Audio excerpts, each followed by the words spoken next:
It's getting late, it's after 10 p.m., but I can't go to bed without talking about what happened in Minneapolis and across Minnesota today, January 23rd. Today was the first general strike that we have seen in the United States of America against the Trump regime. Unions, churches, schools, grassroots organizations, regular, everyday folks across Minnesota came together and said, hey, we're not going to go to work. We're not going to go to school. We're not going to shop. We are going to be in the streets. We're going to be caring for our neighbors. This is the first general strike. This is us showing the rest of the country how we are going to move going forward. I saw that it was negative 20 degrees in Minneapolis, and I believe at the time the march started today, it was about negative 10 degrees Fahrenheit. And yet more than 10,000 people, that's the conservative number that they're putting out right now, 10,000 people on a bitterly cold day showed up to march in defense of their immigrant neighbors and against the tyranny of the regime. Middle of a workday on an incredibly cold day, 10,000 people show up at the drop of a hat.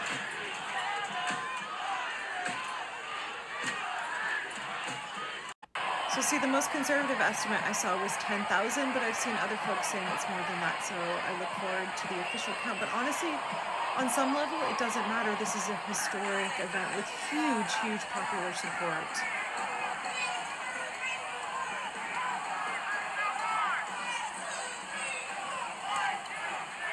Look at all these good folks showing up. They're doing this because they care. They care. I'm going to show you a clip in a second from local Minnesota journalists, but as I was watching the footage today from way out here in Portland, Oregon, I couldn't help but think Stephen Miller and Donald Trump, they done fucked up. They picked the wrong city and the wrong state to target. Because what we're seeing is just such tremendous courage and sacrifice from very ordinary, very decent people. What a testament to who Minnesotans are. Shame!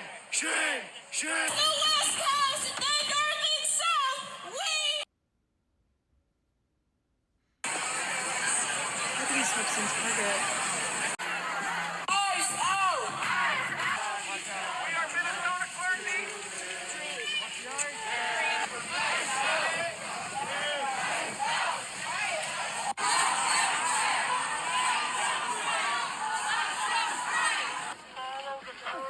Why are you taking him?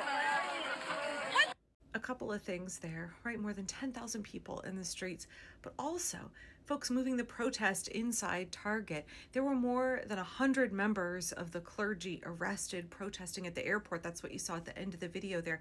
They were kneeling and praying. Nonviolent direct action has to disrupt the system in order to be effective. And Minnesotans understood that today on so many levels. Shutting the schools down, shutting the businesses down, any businesses that were open, they were there disrupting what was happening. People were not contributing to the economy. But this is our first general strike in more than 80 years in this country. And it's showing people like, okay, this is how we start to move. These are the actions that we need to take. Follow our example, take what we did today and build on it. Everybody across America, this is what it looks like to start this process. And now we need to level it up. We need to expand it dramatically.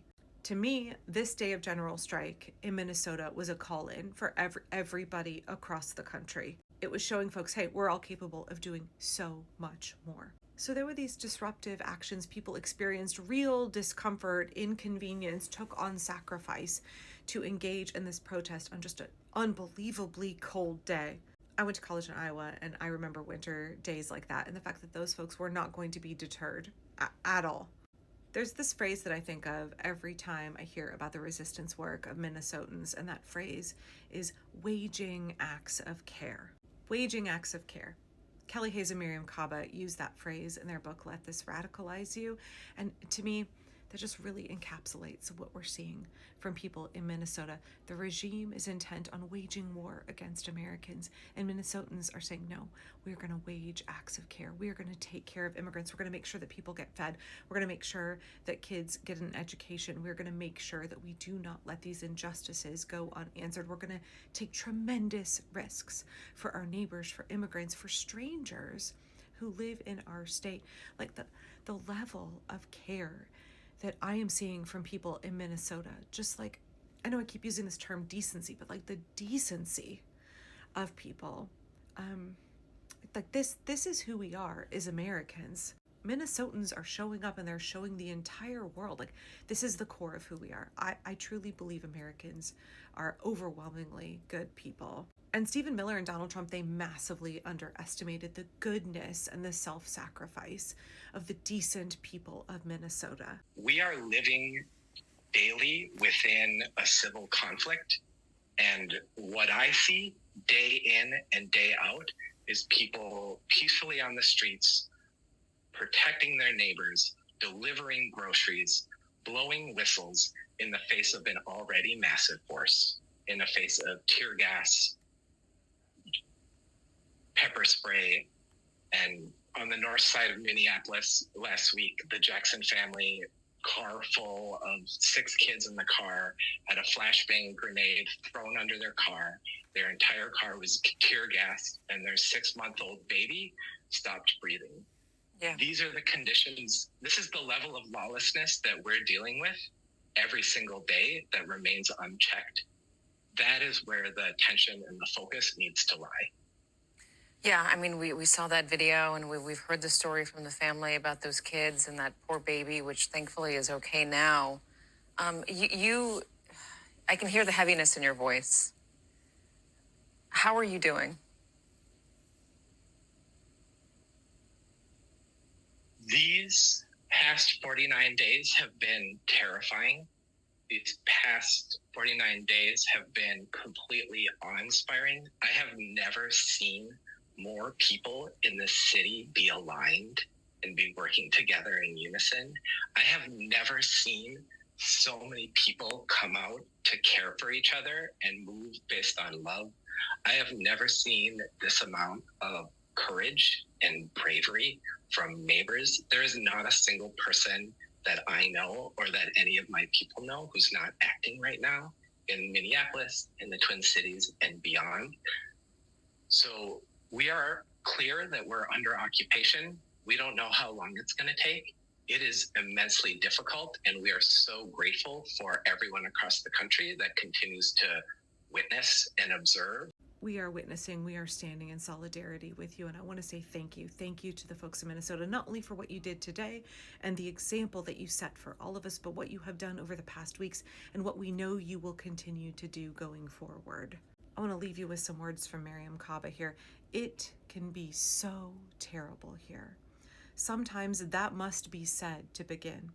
If you're feeling discouraged, alienated, or scared in this moment, I want you to know that you are not alone. There are so many days when it is difficult to muster the energy to continue to struggle for another world. I wake up in the morning and wonder if anyone cares about justice, freedom, and liberation. I question whether another world is possible given how selfish and reckless some humans can be. I am overwhelmed by the enormity of the work before us. We are living in and through calamitous times.